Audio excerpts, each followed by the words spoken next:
You guys might know that I'm a bit of a cinephile. Actually, and this isn't what I want to talk about, but I am now an award-winning filmmaker. You are. Let's not. We don't need to. Let's not. We don't need to talk about that. What I do want to talk about is as a huge movie fan, and I really honestly do like to see like basically every movie that comes out. It's a hobby of mine. I was scrolling through Twitter today and saw a trailer for a film. This is a true story. It takes place in Knoxville, Tennessee, in which a plane full of bricks of cocaine flying over Knoxville, like all the cocaine falls out or something. I don't know how that happens. And then a Christmas miracle. And a bear comes. And what happens in the trailer is that the bear eats a kilo of cocaine and then kills like 40 people. And this in happened? The trailer, just in the trailer, this happened. So the movie is called Cocaine Bear. Yes, of course. I'm into it. I'm totally into it. I'm looking it up now. The entire thing is like, there's a part in the trailer where somebody's like, "Oh, I'm just going to climb up this tree. Bears don't climb trees." And people are like, yes, they do. And then this bear like huffs up this cocaine, this coked up bear huffs up this tree and just eats her immediately. I mean, this bear there's going to be so many bear maulings in this movie. I can't wait for it. Is honestly. This a horror movie or is it like... This movie comes out on February 24th, 2023. It is directed by Elizabeth Banks. And the description is, after a failed drug smuggling operation, a black bear ingests a large amount of cocaine and goes on a drug-filled rampage. Black bears, historically very nice bears. Why it gotta be a black bear though? That's my first question. That's a good question. You see what I'm saying? Even in the bear community, why does the drug-filled rampage? Why couldn't it be another bear? Why couldn't this be a polar bear? There's no grizzlies or polar bears. I love the idea that Flo would be sitting there listening to this and be like, "Don't let it be a black bear. Don't let it be a black bear." Oh, God damn it. But I mean, talk about fear mongering. I mean, this is just a perfect example. I mean, but like in bear form. I mean, I don't. Oh, yeah. Honestly, if we're going to do fear mongering, I prefer it in bear form to other forms that I have experienced. So, yeah, I prefer bears on coke. I prefer no fear mongering, like straight up. I mean, if I have my choice, but if I got to do fear mongering, you can mix a bear in there for me and I won't. That's okay. Like that's I can take the dose that way. I'm still trying to figure out how the drugs got out of the plane. Also that. Right. A logistical question. You don't just have the window open on a plane. Yeah. We're gonna have to wait until February to find out, but I'm sure they will tell us. I'm really feeling like this is gonna be a direct to video. Is that what we call it now? Like a streaming only kind of movie. It better not be. But if it goes to the theater, I vote that we do a drive-in for this. Oh, I was going to suggest IMAX because I feel absolutely like absolutely not. Absolutely not. Incredible. But you're right. I mean, the other thing about the drive-in is that probably not, but maybe a bear would wander into the place we watch the movie, which would, be like a whole kind of interactive experience that you could have while you were watching Cocaine Bear this February 2023. We're buying out a theater for this. Also, just like as a non-coke user, is like in human form, like when humans ingest coke, are they known to go on like violent rampages? Because I can take this, guys. Okay. I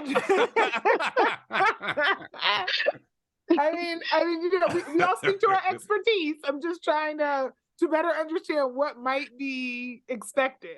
The answer is no, generally. Okay, that's what I was it's thinking. a lot of like grinding of teeth and like talking too intensely with friends and saying you're going to support each other your entire lives and like, we're going to get to the next level. In the experience of like someone who's, I don't know, just been around a little coke and stuff. Okay. All right. I wasn't known for this to be like, a thing. So I just wasn't sure, like, you know, Right on now, the if scale it of were plausible meth to bear, I implausible. think we're onto something, right? I Like don't that's a think little so. more Honestly, what if this movie has the potential to be the first in a series of different movies where bears take drugs and then misbehave. Or different No. animals or take don't drugs, misbehave. right? Hallucinogen bear, like it's just like the most wonderful like Disney Yeah, that film. one could be animated, right? Yeah. Or but we yeah, could do a Godzilla. meth bear would be wild. Like, I'm just saying, we could like also have multiple different like species doing drugs, right?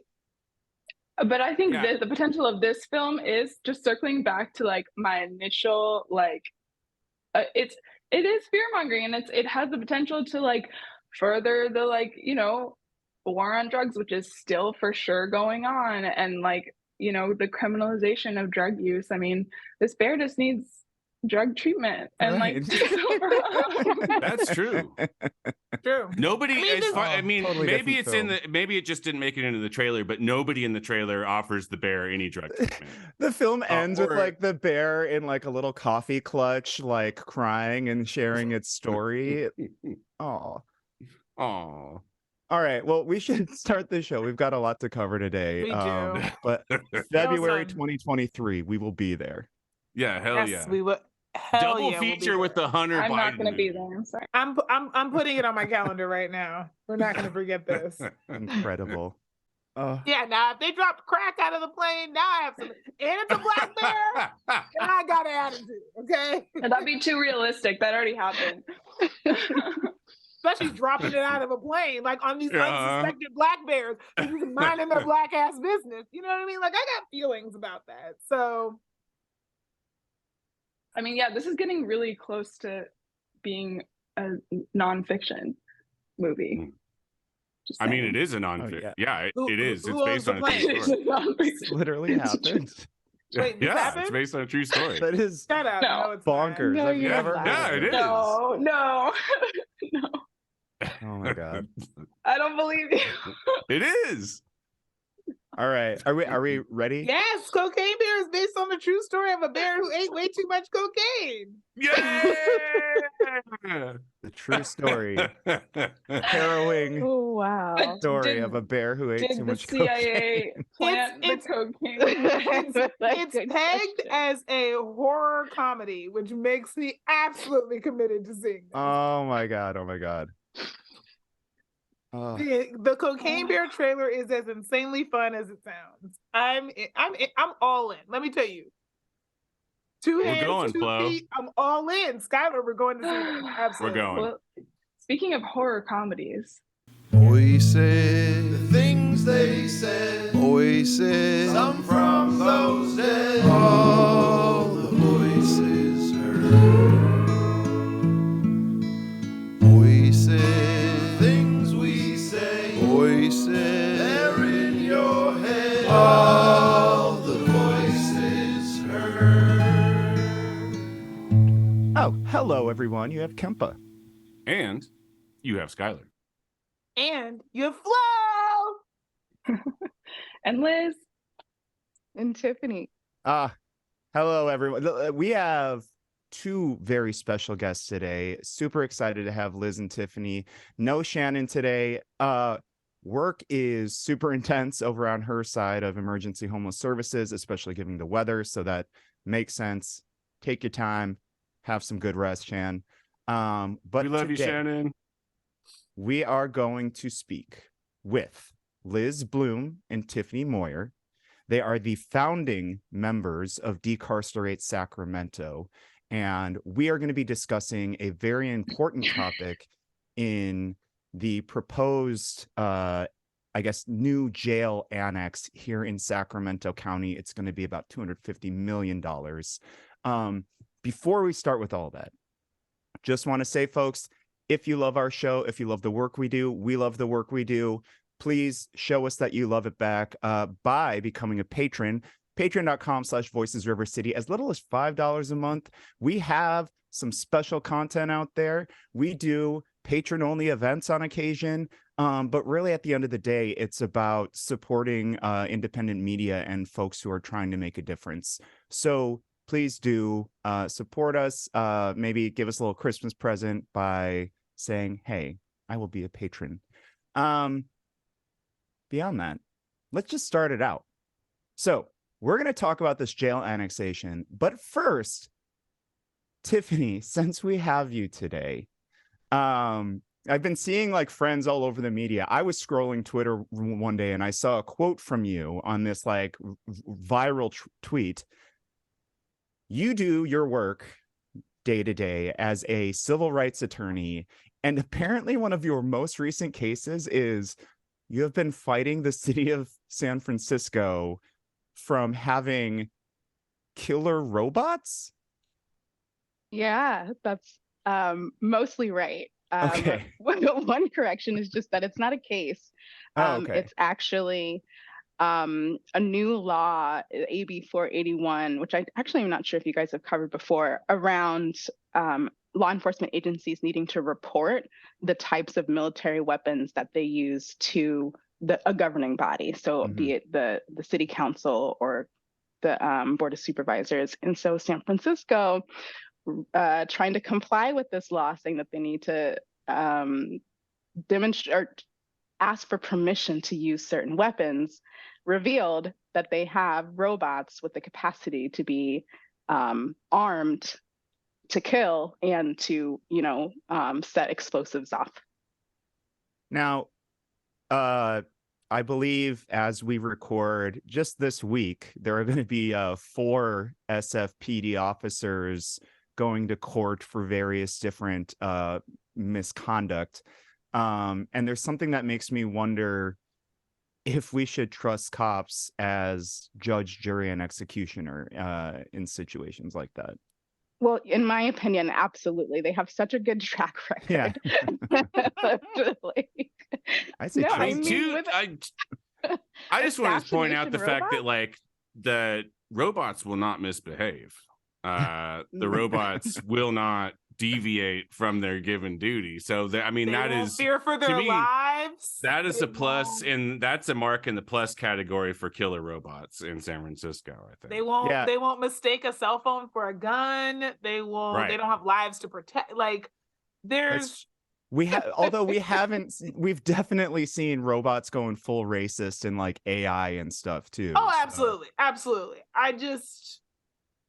I've convinced y'all that this is a good idea. You haven't. You have not. You have not convinced me that this is a good idea. To that point, though, for them, they're all going to be manned by San Francisco police officers, right? In a typical war scenario, they're not manned by somebody specifically. They're pre-programmed. Right.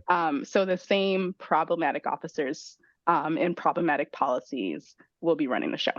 Right. Well, but I think the defense is more challenging, would it not be? Like, just in terms of being able to say, like, the one that always comes up is, well, I feared for my life, but you're nowhere nearby. So did you really have to shoot this person 30 times because you didn't fear for your life?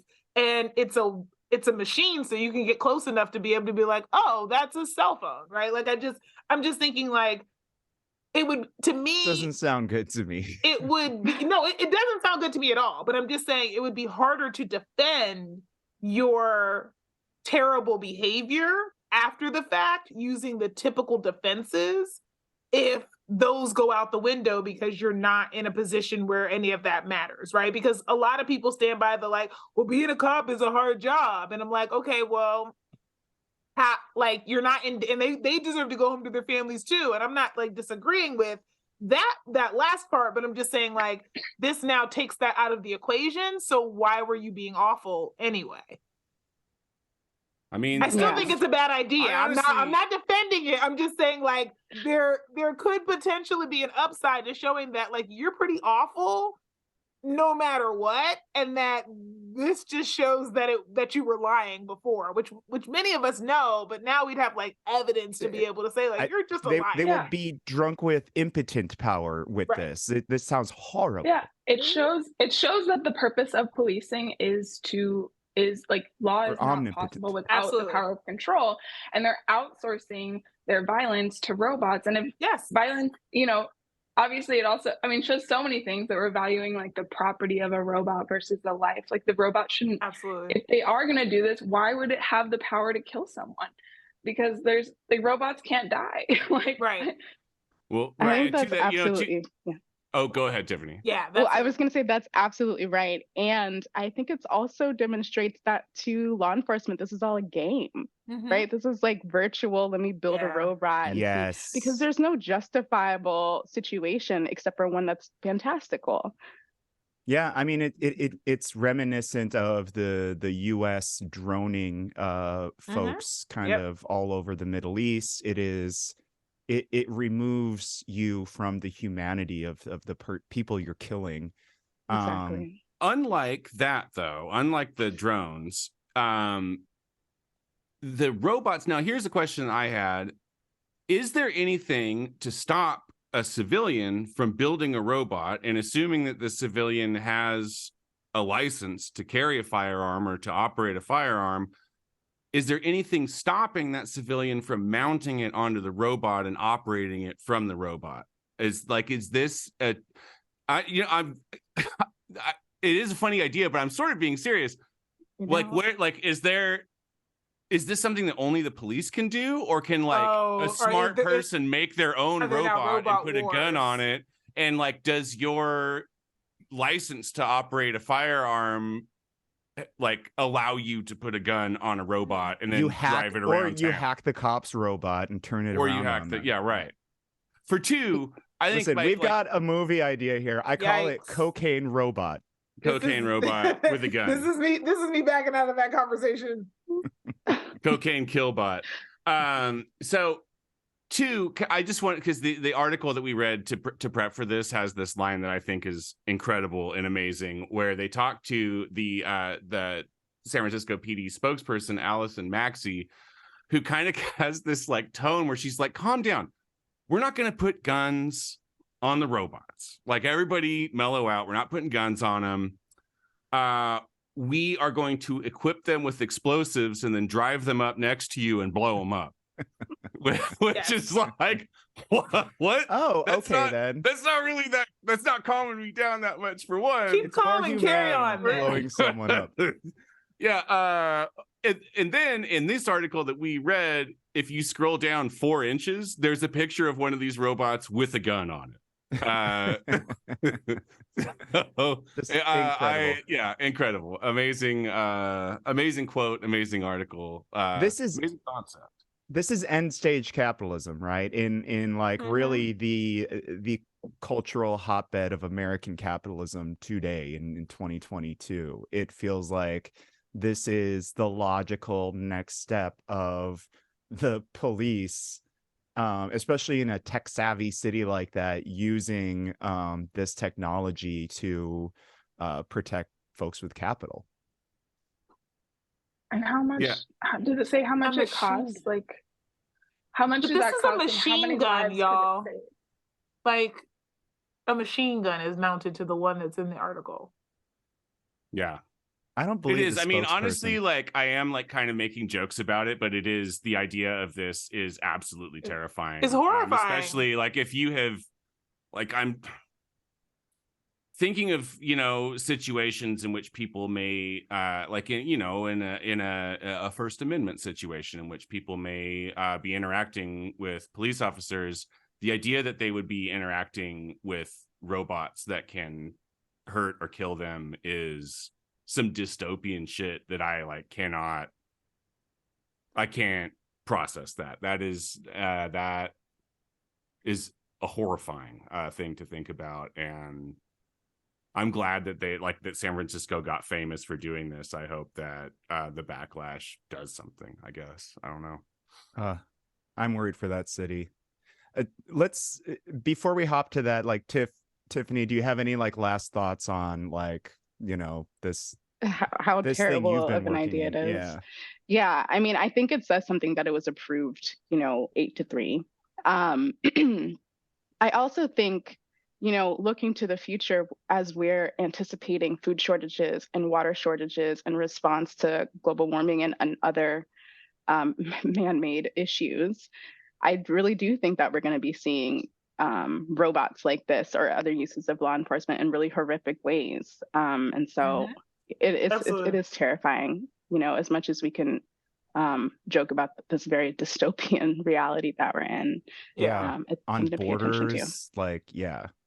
Well, especially, I mean, even just in the city of San Francisco, like the struggle that city is having with like homelessness and like dealing with people's humanity.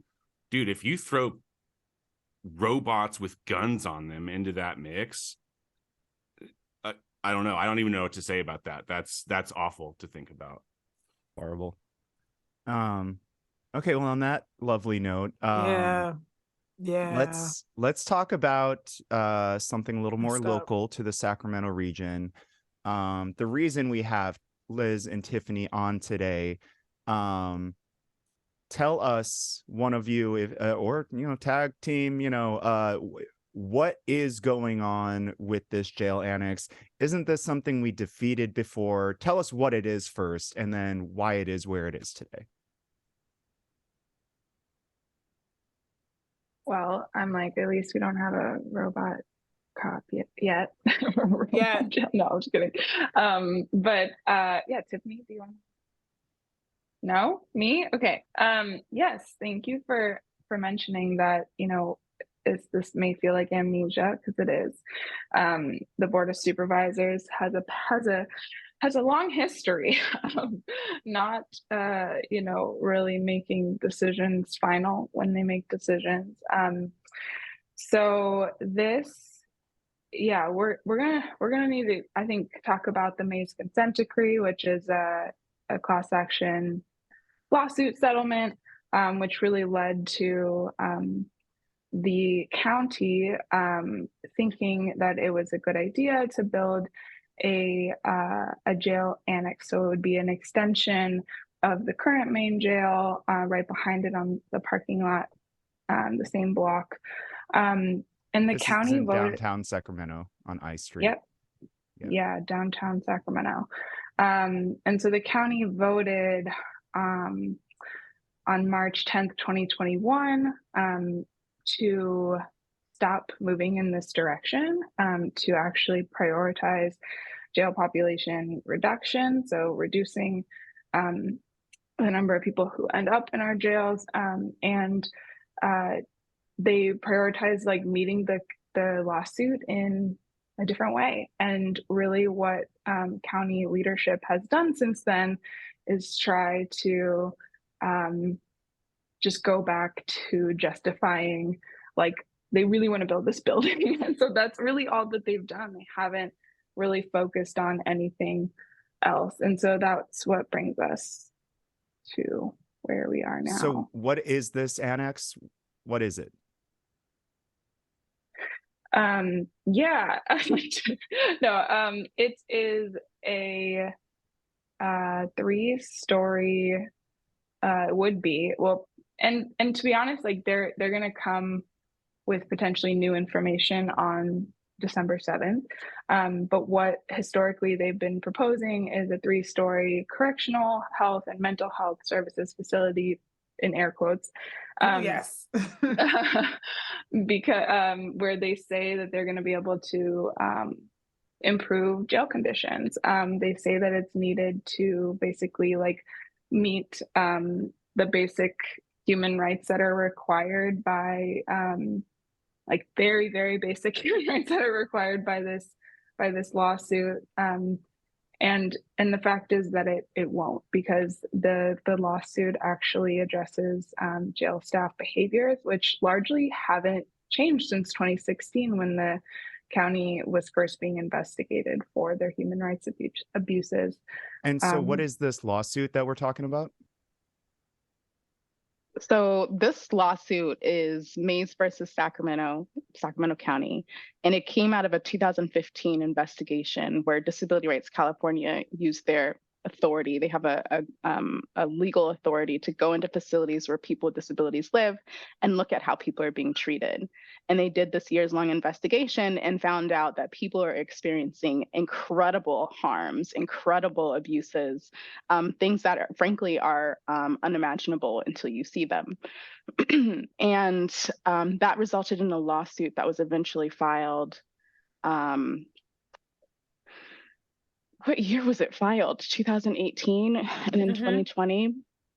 The consent decree is in 2020. So eventually filed. And so the county is having to contend with, well, how do we deal with what this suit is requiring us to do, which is the consent decree that Liz was mentioning. Okay. This consent decree is many, many pages identifying here are all the legal deficiencies and the things that you need to do to address them, that you agree to do to address them. Yeah. And so here's what it sounds like to me. Our county leadership, which really I've never seen them do wrong, so this is a little bit of a surprise to me. They appear to be looking at this public health crisis, where there are folks in the jails who might be better served in permanent supportive housing, with wraparound services, in drug treatment, any plethora of things. They seem to be suffering from societal ills that have kind of ended them up in the situations they're in. And now they're saying, well, let's just throw a bunch of money at this and then turn our jailers into public health professionals. Flo, you wrote a piece in the Sacramento Bee on this with Katie Valenzuela, and you spoke about that a little bit. Am I getting this right? Is that what's going on? Yeah, I mean, essentially what's being proposed here is that to basically take the May's consent decree and say, okay, well, in order to meet it, we're just going to build another facility, which doesn't address the issues that have been raised. And it seems really silly. If we're going to spend $250 million, we could actually provide some permanent supportive housing, or we could actually provide services to people. We could actually do something with those dollars.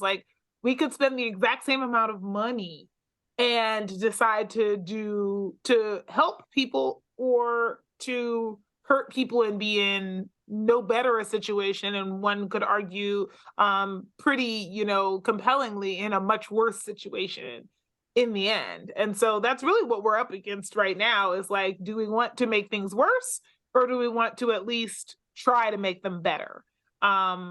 And it seems like an obvious answer to me, but I'm a public health person. I'm a person who thinks about, how do we make sure that we, before we get into responding to things, we figure out how we can prevent them in the first place. But that's not how a lot of people think.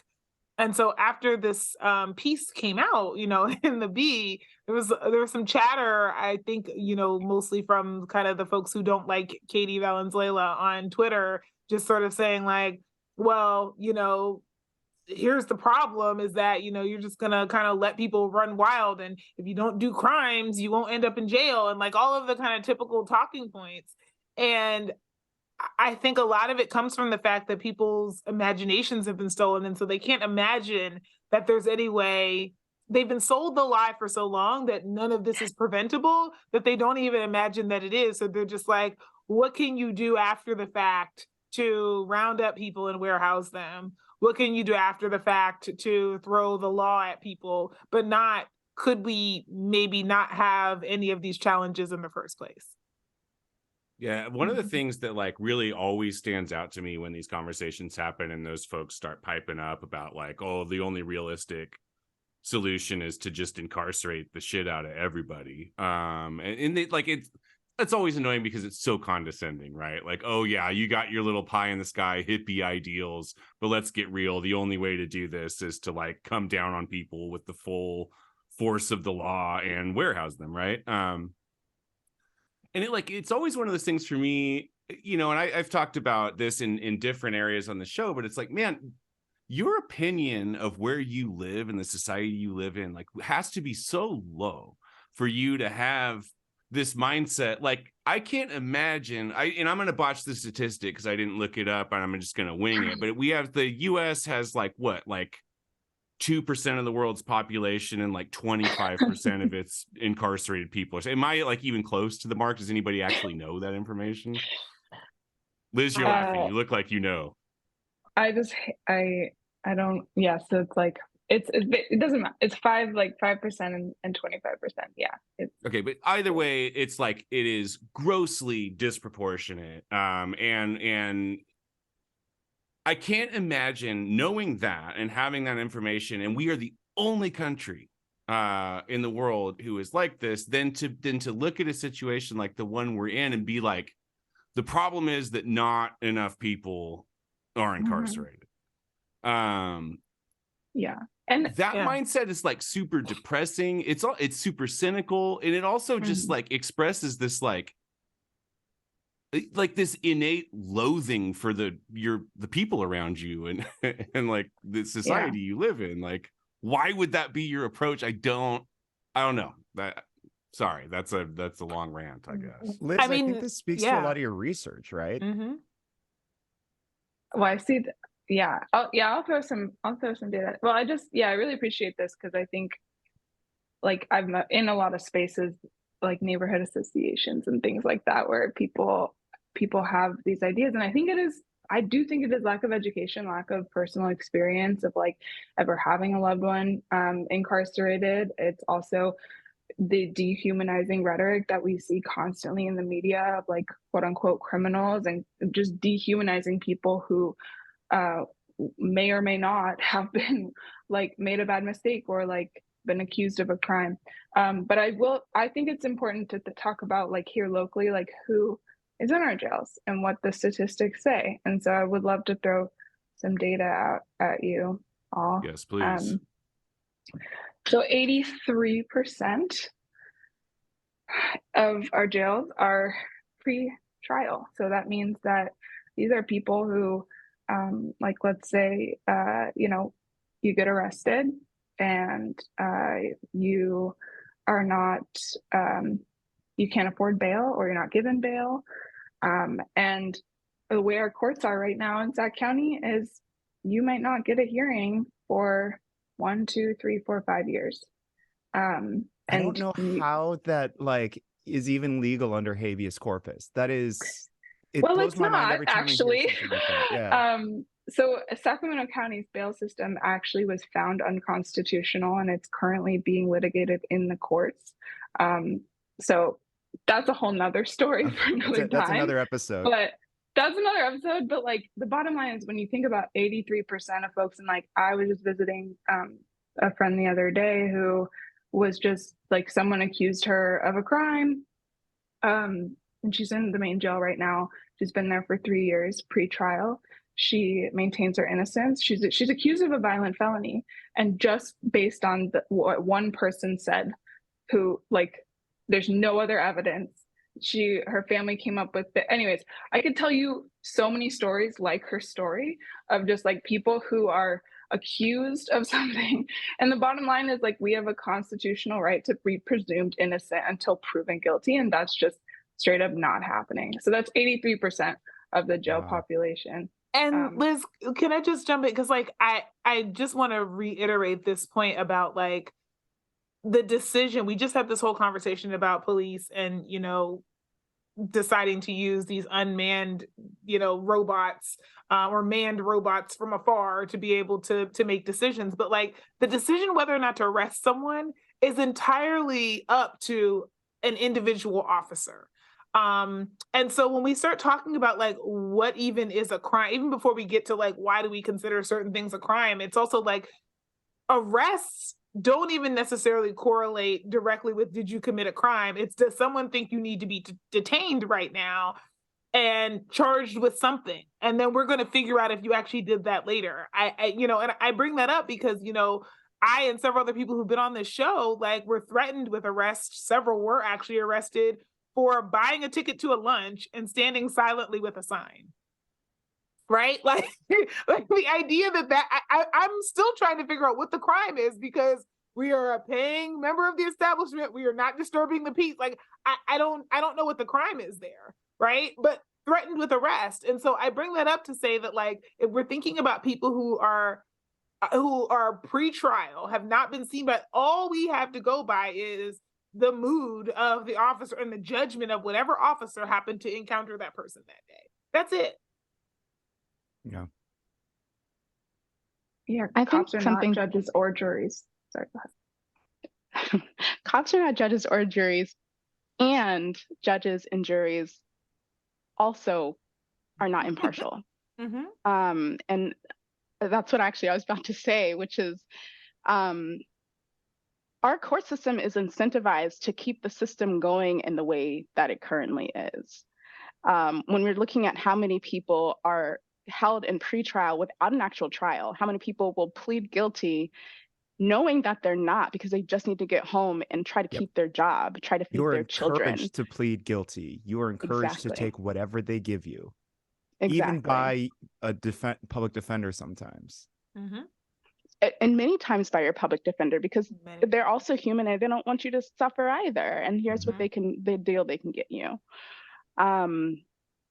And so when a court when this comes in front of a judge, they're not incentivized to say, oh, yes, the criminal justice system is messed up here. Let's just figure out how to get out of this. They're incentivized to cover it up and to maintain the integrity or the illusion of integrity of the courts. We had the named plaintiff on the case, Mays. His name is Lorenzo Mays. He was incarcerated for over 8 years without a trial. He never had a trial. And his case went before the judge multiple times throughout the year. And not once did that judge say, what the F is going on here? How has this person been confined for 8 years with no trial? Which to me is just, an incredibly inhumane, just atrocity. An absolute atrocity.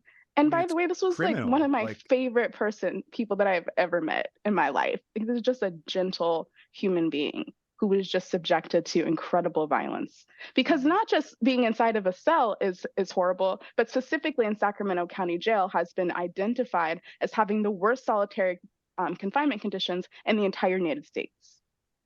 Yeah. Regularly I'm getting press releases now from folks dying in their jail cells, and again to this prison, this annex that we're discussing today, you getting your medicine or particular care, like you're at the whim of the sheriff's department. Yep. There are nurses who work in these buildings. They do not get along with the sheriff department. There is no communication between the two.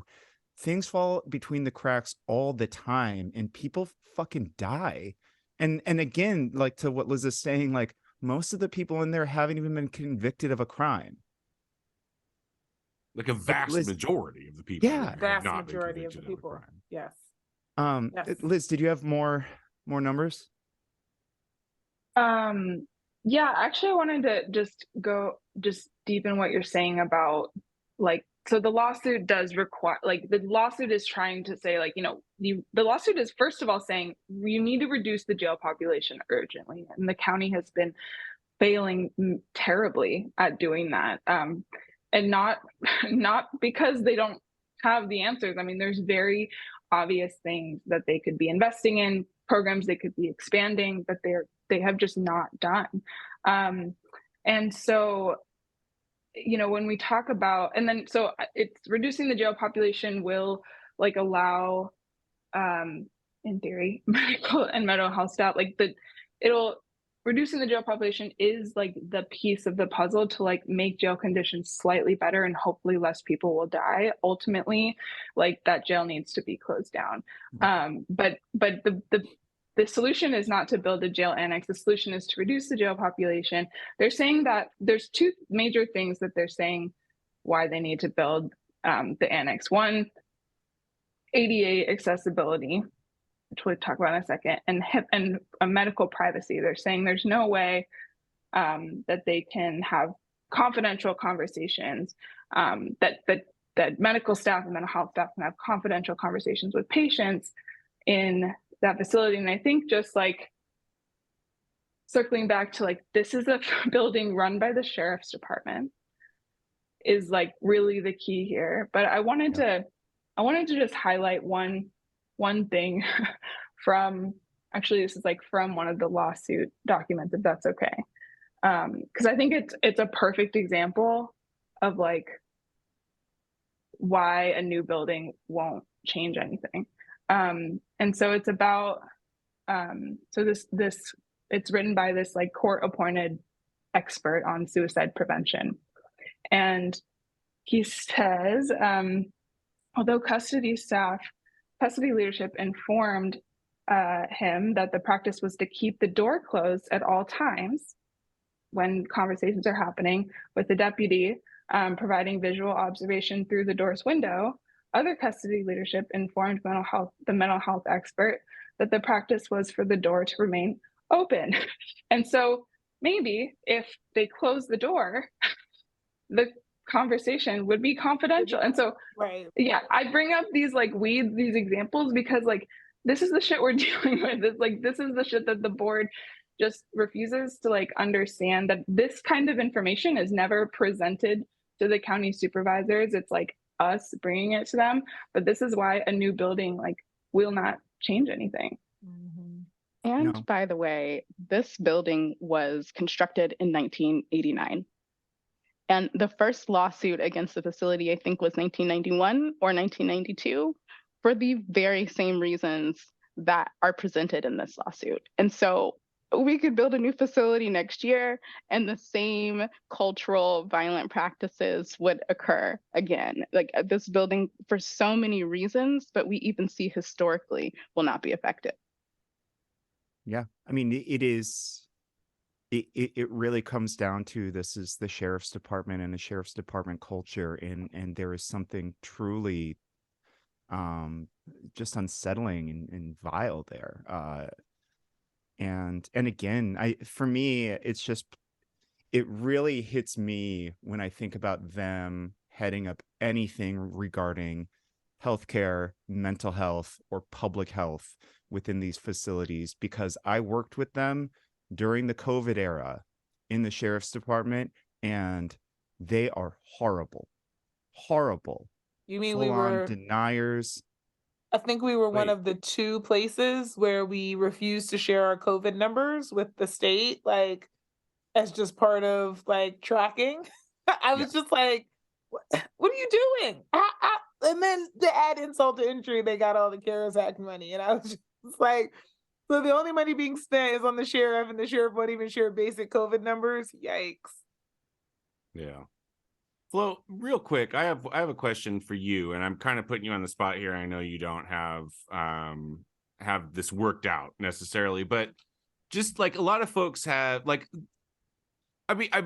anybody who's listening to this show already is kind of on this track, I think. But just for the sake of conversation, if we have $250 million and we want to take a different route towards public safety and towards public health, and we have this money, what, in your opinion, as a public health professional, would be a better use of $250 million that would lead us to the safe outcomes that people like everybody wants, right? What route would you take with $250 million rather than building this annex? Yeah, that's a great question, Skylar. My back of the napkin math says that the first thing that we need to do is we need to expand our mental health and drug treatment services in the county. I mean, we have wait lists. So everything is maxed out. It's very similar to what we have for housing, right? Like we have 1,100 shelter beds in the city, and we have, 4 to 5 times that in terms of people who in the city alone that are experiencing homelessness, right? So we need to be able to meet the demand for services. That's first thing. And the other part of it is housing, because a number of people are just being rounded up because we've made it criminal for them to exist anywhere. I mean, now schools are on the critical infrastructure list, waterways. Like by the time you actually say, where can somebody exist that is unhoused? Where can somebody use, basic bathroom facilities unhoused? It's hard to find. And so we could do some basic things to be able to allow people to spend that money. And some of it would probably cost less than $250 million, but we certainly could spend all of it and put a bigger dent in the challenges that we're seeing. And that would be a much better, and we'd still be creating jobs for all the, but what about the jobs people out there? And we would still be, doing all of those things, right? The building trades would benefit because we could probably build some, affordable housing. Those folks who are working in direct services would benefit because we could invest in them, and especially some of the organizations that are doing direct service work but are significantly underfunded and understaffed. There's a lot we could do with $250 million. To this point, I read this in the piece that you and Councilmember Valenzuela wrote, that over 60% of jail inhabitants have diagnosed mental illnesses. Yep. And it's estimated that a majority of the people being admitted to the jail for misdemeanors are people experiencing homelessness. So housing crisis is directly baked into our mass incarceration problem here and probably throughout the state in a lot of ways.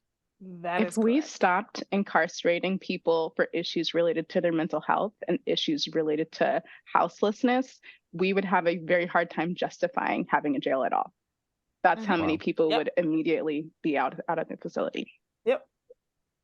And just to add to the 60% of the overall population, but when you look at the pretrial population, I just double checked these numbers. 90% of the pretrial population has been diagnosed with a serious mental illness. 90%. And so that just shows you, like, there's nowhere to go if you have a serious mental illness, or if you have a loved one that has a serious mental illness. Like, they are being warehoused in these cages, which is just further exacerbating their illness. Yep. I mean, and I don't know if this is like a bad time to bring this up, but like I also keep thinking back to that man who put out the death threats against, council members and council member elects. Very, very obvious severe mental health issues. Plenty of points of contact with the system months and months before this all went down, and yet no recourse was taken. Maybe there are no resources. It appears there are no resources that can actually, help folks who are on the path down towards severe mental illness. And so this seems to be, especially given the number you just gave, this is the logical progression, right? Yeah. And if we had the ability to do inpatient and outpatient services, what would that look like? If we have the ability to stably house people? I mean, we say on the show all the time, like, I can't think of a single problem that being unhoused is going to make better, right? Like, if everybody on this show right now became unhoused tomorrow, our mental health would be impacted, right? So if we already have a diagnosis, that would make it worse. In addition to all of the access issues and all the things that are very destabilizing about it, that experience in and of itself is a mental health risk factor, and a contributor to not having mental well-being. And so we just need to acknowledge that, and we need to then do something about it. And that's the part that's really frustrating to me, is like, you have 250. Like, right. It's you have this money here because you're putting it up to say we're going to spend it. So why is this the best you can come up with for an option? To me, it's really similar to, like, I mean, not to take us off topic, but it's the same thing for people who look around and like, oh my God, there's too many drivers on the road. Traffic is congested. What should we do? And it's like, just build more lanes of freeway. It's like, why wouldn't you take the money that you were going to use on that and just like create a robust transit system and make improvements to your city so people feel like riding their bikes and walking to work and to the store and everything?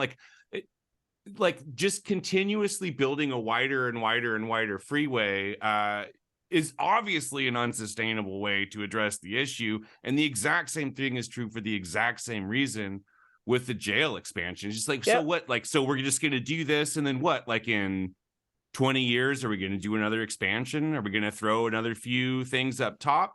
Because like, again, and I think this goes to the root, to tie it back to the beginning of why the robots are so terrifying, is because if that's where we're going, and then the answer to the issues, to the issues which, have a plethora of roots, including poverty, racism, any one of a million things. Well, like, people are born into situations that they don't have a say in. And then like, our answer to people who are struggling with that is just to put them in warehouses that are guarded by fucking robots with machine guns. Like, that being a trajectory that we are on, the fact that isn't terrifying to everybody is baffling to me. Like, even if you are like someone who is super supportive of the police department and believes that, incarcerating people is the right way to go, like, that should be a thing where it's like, so our answer to the problems that we're having that are compounding and getting worse for several different reasons, our answer to that is just to keep building more places to lock people up and then build robots to guard them. That, like, it's all these answers are tied to capital and capitalism too. The answers that are provided, like, if public health were an actual concern, if care for our community and our fellow neighbors, and make it easier for someone who lives in a different neighborhood to be able to take public transit to your neighborhood for work or just to have fun,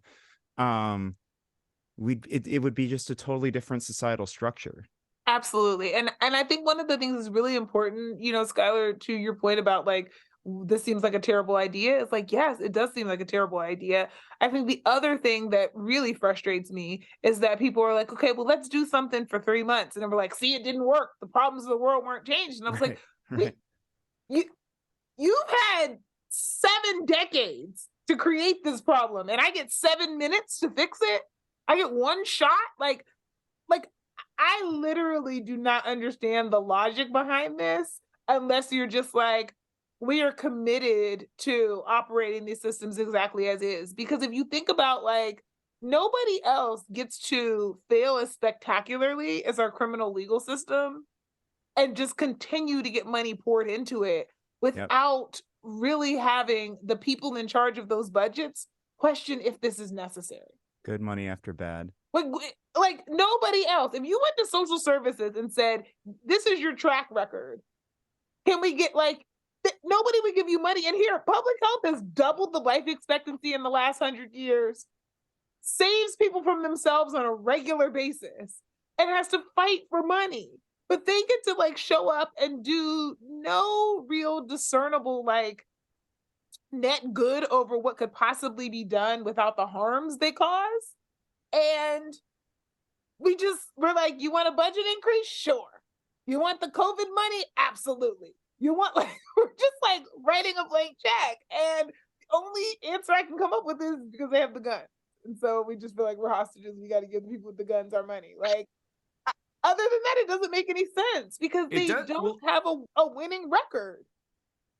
It doesn't, the same people who are fed up with, crime and homelessness or whatever, the same people who spend all their time complaining about the status quo, whenever it comes time to do something about the problems that they're facing, they always vote for the status quo. They always vote to just keep going in the exact same direction. And you would think after a while that you'd be like, we've been doing it this way forever. I hate how everything is.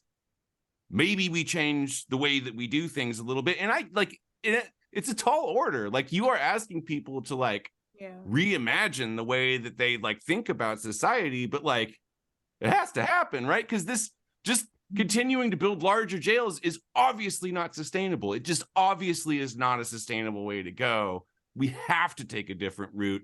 And it blows my mind that the people who are the most vocal critics and the most, vocal about crime and issues related to it are also the most vocal about refusing to try anything else than what we've been doing for decades that got us here in the first place.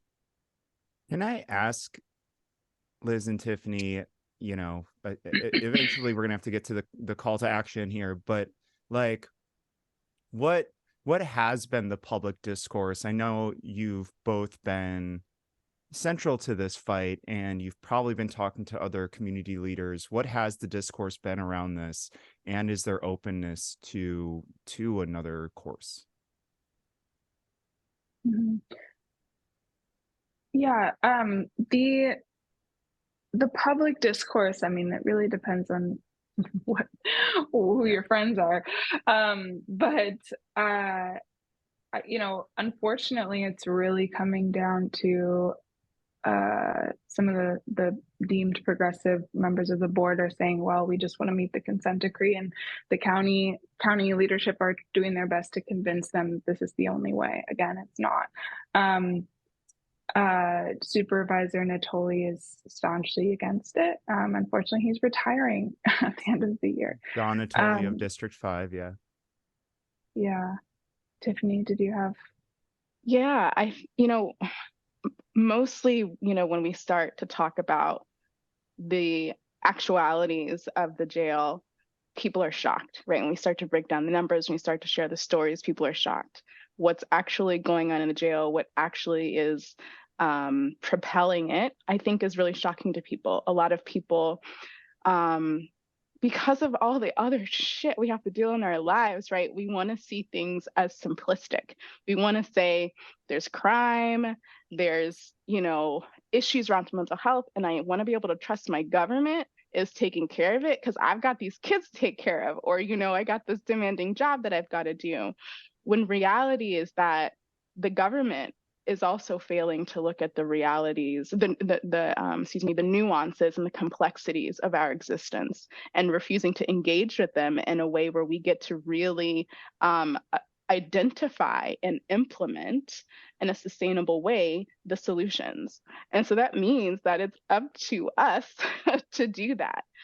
Because just like we said before, the judge isn't going to do it. The sheriff isn't going to do it. The Board of Supervisors has been conditioned to look to the sheriff as an expert in the situation, regardless of their own incentive to continue or perpetuate the current issues. And so I think a lot of the conversations we end up having is just empowering people. Like, actually, this is what we're here to do. And that's why we've been building power slowly over the last couple of years, intentionally, centering love, which is one of my favorite parts of Decarcerate Sacramento. And Decarcerate, yeah, I mean, is an amazing group, by the way. And I've just been, like, everything you all do, it just seems like you're all indefatigable. I don't know how you never take breaks, it seems. Indefatigable? Those are the only fights that we have. It's like, you need to take a break. I've talked to Mac, another Decarcerate member, about this a lot, and I just you're all incredible to me. But keep going. I messed up your train of thought. No, I think that was it. I just wanted to to share what our conversations with community members look like, and why we so intentionally have them over the years. Mm-hmm. Yeah, I'm really glad you said that, Tifanei, because I think, as much as, you know, we can talk about the data all day, this is about people. And, you know, we talk to a lot of people, you know, in our work. And I was just talking to a friend who I met through this work yesterday, who her son is on probation for many years and is unhoused and was in the jail. And it's just like talking to people, meeting people where they're at, like supporting. We do as much as we can to support, like, preventing people from dying literally in the jail, and just like preventing as much harm as possible. But also, when we talk to people about like what the Board of Supervisors is deciding, and when budget season comes around, like, you know, I mean, activating people to speak out is like one of the most, like, just, I don't know, privileges, and like it's like one of the most powerful pieces of this work. And so yes, on December 7th, the board will be making this decision. I have one more big piece of news I do want to share. which I've been hearing a lot of whispers and a lot of birds tell me at this point, to where I think people listening need to know about what's coming down the pipeline on next week. So on December 7th at 11 a.m., the Board of Supervisors meeting will begin, where they are kind of on, definitely needing to make a decision. That there's a lot of legal threatening if they don't. So basically, I'm hearing a lot of people say that in addition to, so part of their strategy is they're gonna talk about the annex, which we've known about for years now, but they're also going to have people suggest that the county build a whole new jail to replace the downtown jail. Incredible. Yeah. You mean in place of the downtown the jail or in gall. addition to the downtown jail? I mean, that's always how it goes, right? Is like they say, like with the Rikers, in New York, they're like, oh, we're going to replace Rikers, but Rikers isn't closing, right? And so like it's theoretically to replace. And this is, I mean, if I were to guess, I would say this is coming from downtown partnership conversations. This is, I will also say that, I was, in a neighborhood meeting with Kevin McCartney last night. He was like, I really care about the downtown. So it's like, it's everyone's talking about downtown Sacramento. Nobody wants a jail there. We don't either, but we also don't want a new jail to be built anywhere. And so I've also heard that the sheriff and DA, the new elected sheriff and DAs, will be presenting on December 7th. And so you can expect, the fear mongering of who's in the jail. You can expect the harm that comes with the rhetorics that are coming from law enforcement and prosecutors, which are not painting the full picture. Their rhetoric justifies their violence, the state violence. Right. And they're going to talk about crime, and they're going to talk about violent, quote unquote, criminals, and it's going to be really triggering and harmful to a lot of us with loved ones, and also folks who've been criminalized. And so, we need as much community there to support each other through this really, really just it's terrible what they're trying to do, right? And I think like the way that we've won so many times in the past, and the way that we will win again is by us all supporting each other and showing up and just really speaking the truth, because the truth is literally on our side. Yeah. So I'm sure we've got really a lot of people worried about this. I gotta say, like, in part because I hadn't even thought about until just now the optics of our new DA and our new sheriff, both being men of color, our new sheriff being a Black man, our new DA being a Vietnamese man. Like, I just, because I think sometimes people are at least willing to recognize the fix is in when the message is coming from white men and white people in general. But when you now have, people of color standing up and parroting those same talking points, it gives a lot of people,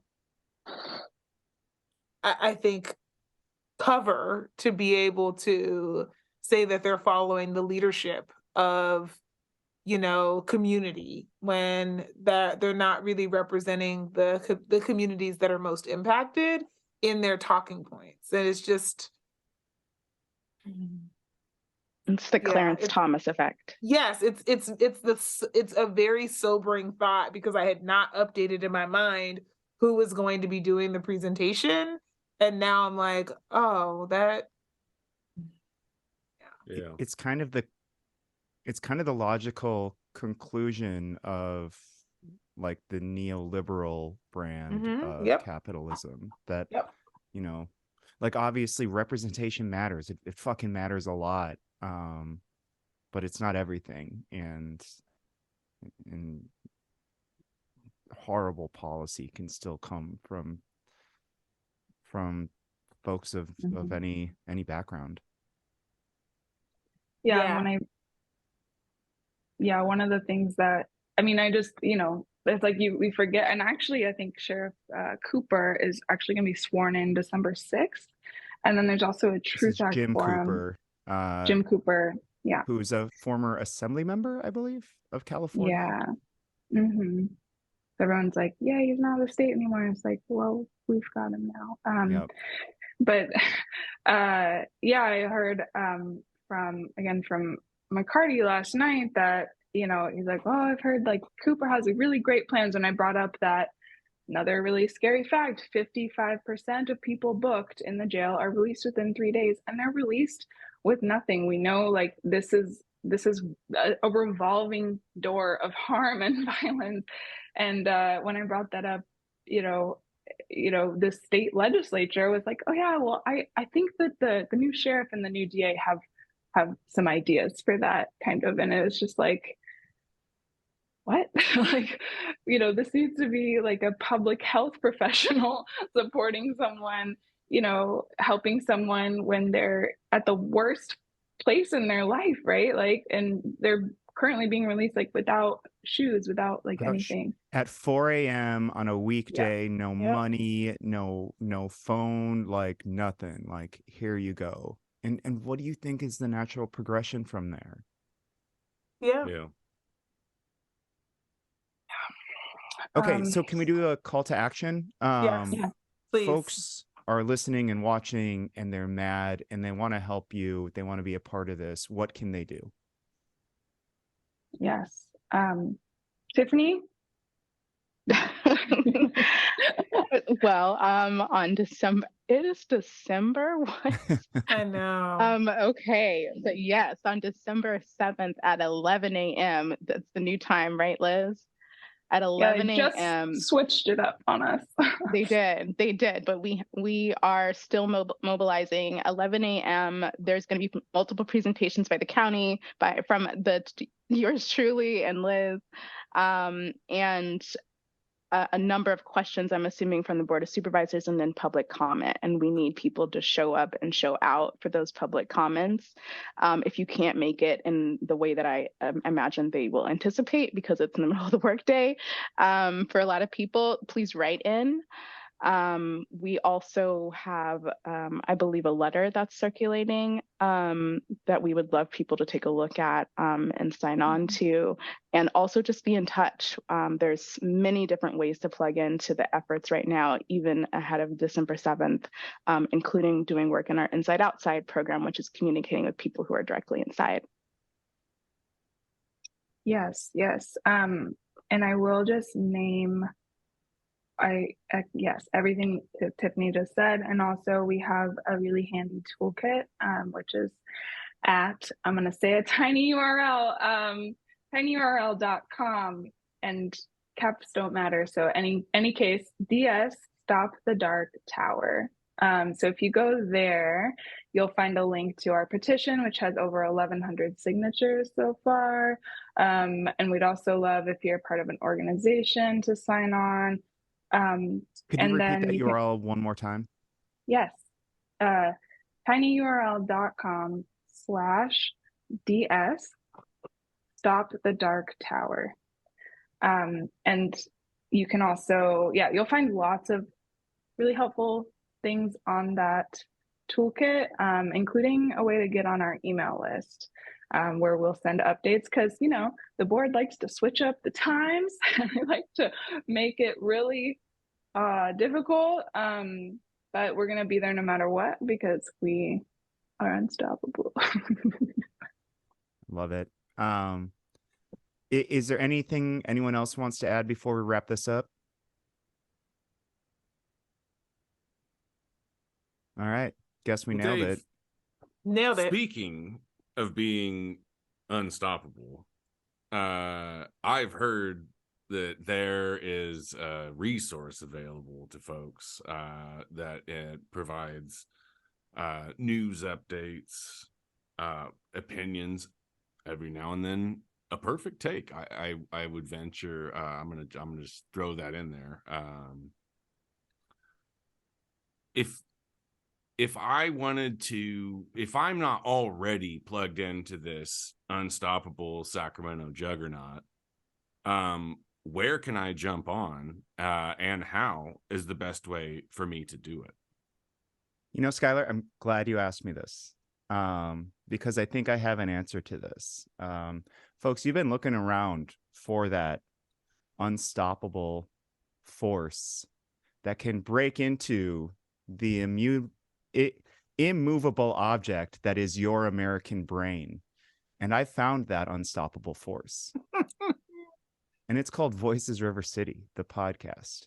You can find this podcast on any podcast platform. You can find it at voicesrivercity.com.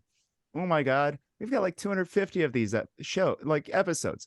It's amazing. It's so fun. We learn about things, we laugh, we try to break down the system. It's a fantastic show. We have wonderful guests who are doing the same. All of this is to say, go to this site, go to us on your podcast platform, smash that like button, give a little review.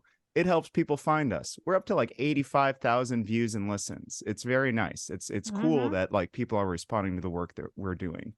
You can actually go to a store on our website, voicesrivercity.com/shop.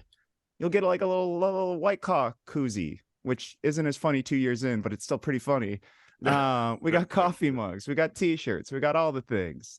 And yeah, no, we all do a lot of, I don't know, it's just so funny over 2 years into this show that like to see kind of where we've all ended up and kind of what we're all doing. But the fact is we're all still just really passionate about the community and like passionate about the work that folks like you all with Decarcerate Sac are doing.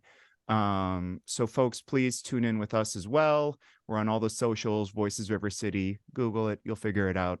But to end this all, I just want to give a huge thank you to Tifanei Moyer and Liz Blum of Decarcerate Sac, the founding members. It has been an honor to have you on. I've had you both on before. We have had you both on before, but it's nice to have you on together to talk about this incredibly important thing. And I hope folks do show up and show out Wednesday, December 7th at 11 a.m. for the Sacramento County Board of Supervisors meeting. Is that it? That's it. I think that's it. Well, thanks for joining us, you two.